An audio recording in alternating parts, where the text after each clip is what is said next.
The world is going through a lot of turmoil right now, from previous constitution being changed for the war in Ukraine to the possibility of going through another recession to the notion of Congress refusing to send a full stimulus checks. And as I stated, there's a lot going on right now, and most Americans are really going through some challenging times as gas prices continue to surge, food prices up 50%, and lawmakers in Congress to continue to fight for themselves instead of fighting for the American people. But surprisingly, I do have a bit of good news to share with you today. We have a new calling for some $600 stimulus payments for low-income families. This could provide one state with their own stimulus relief to its residents. Also, we are on the verge of another recession, and if so, will this recession include another stimulus check? I have the details around this and what economists are suggesting to happen. Now, let's go ahead and start with the video.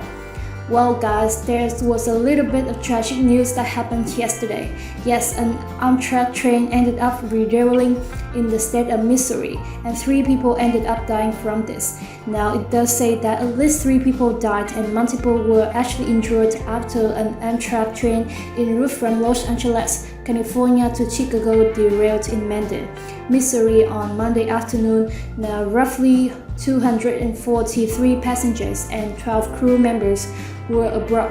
The train went to derailed, and there are early reports of injuries, though the railway company did not specify how many people were actually wounded.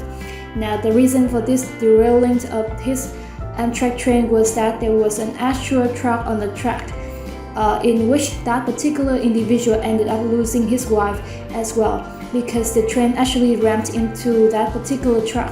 So again guys, just want to share that with you so that you guys can go ahead and lift those prayers up and pray for those individual families as well as the individuals that were injured from his train wreck.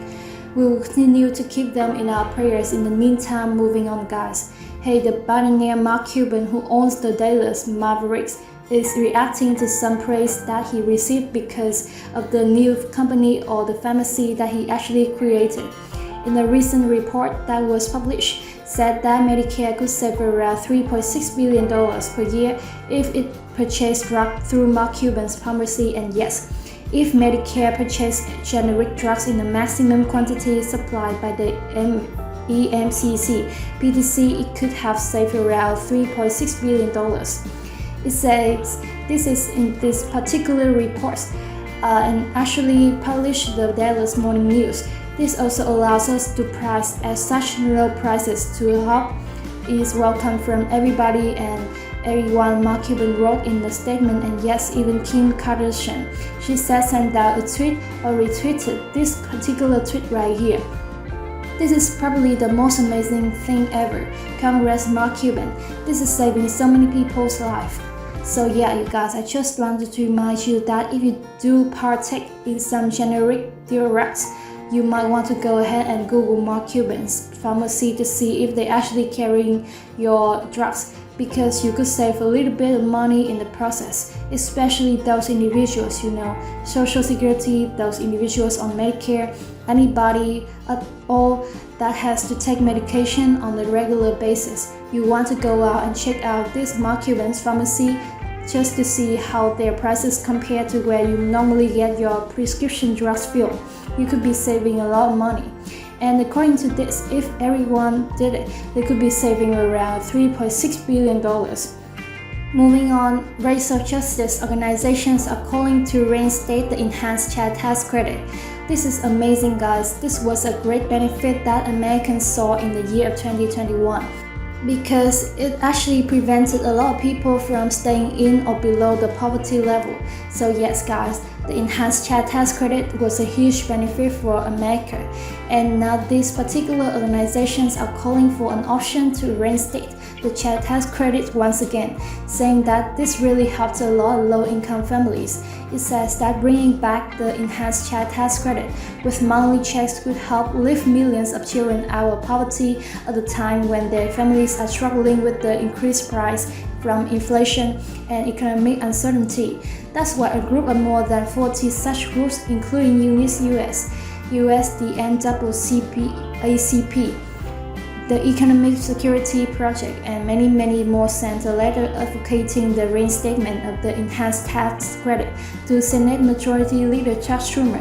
Now, in this letter, the groups noticed the impact that the ending of the enhanced credit had on low-income families and especially families of color when it actually expired at the end of last year. But the impact on the end of the month and CTC payments has been particularly profound and painful for communities of color. But anyway, guys, these particular groups, I believe 40 different groups are calling on Congress, calling on lawmakers, calling on Senate Majority Leader Chuck Schumer to reinstate the child tax credit, to fight for the low-income families in this country, saying that they really benefited from this program.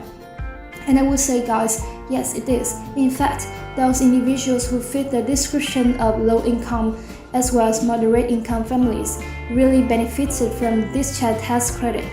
It really helped their families out in need when they desperately needed it during the pandemic season, and they could really use it right now as we're facing even more uncertainty in this country. So again, guys, will you continue to fight for the child tax credit to be reinstated? Call your lawmakers, call your governors in your local states, guys, and urge them to call on Congress to reinstate this once again. It is a huge benefit for multiple low-income families in this country. But last but not least, guys, we are headed toward to another recession. And how likely is stimulus checks going to be involved? If we do involve with another recession, well, we have word from our economists and they're saying exactly what they believe will happen. So far, nearly 4 in 5 voters were in support of direct payments to American families, and Democrats and Republicans alike rally behind the policy and increasingly red side in Washington.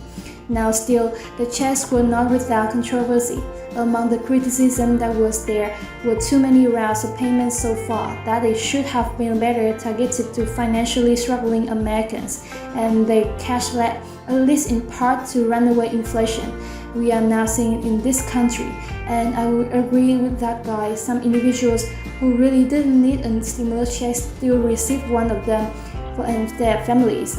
But anyways, guys, this talks about these economists are saying that, look, we believe that there is going to be a recession coming forward, and that could happen as early as 2023. But in addition to that, guys, they're saying that we can expect stimulus checks to be used once again. According to the policy consultant and former Federal Reserve economist, saying that the stimulus checks they worked heavily expensive for those that are struggling. And yes, guys, they're saying right here that stimulus checks aren't a new recession too. However, in economic downturns, the US government has a number of levers it can pull to keep families spending and shield it from the most dire situation, and continuous spending is key to this economy. Because if people's buying slows down or dries up, companies respond to lowering profits by laying off even more workers, which only deepens and prolongs the hard times. Yes, guys, relief strategies include enhancing unemployment benefits, boosting food stamps, temporarily slashing taxes, and sending out stimulus checks.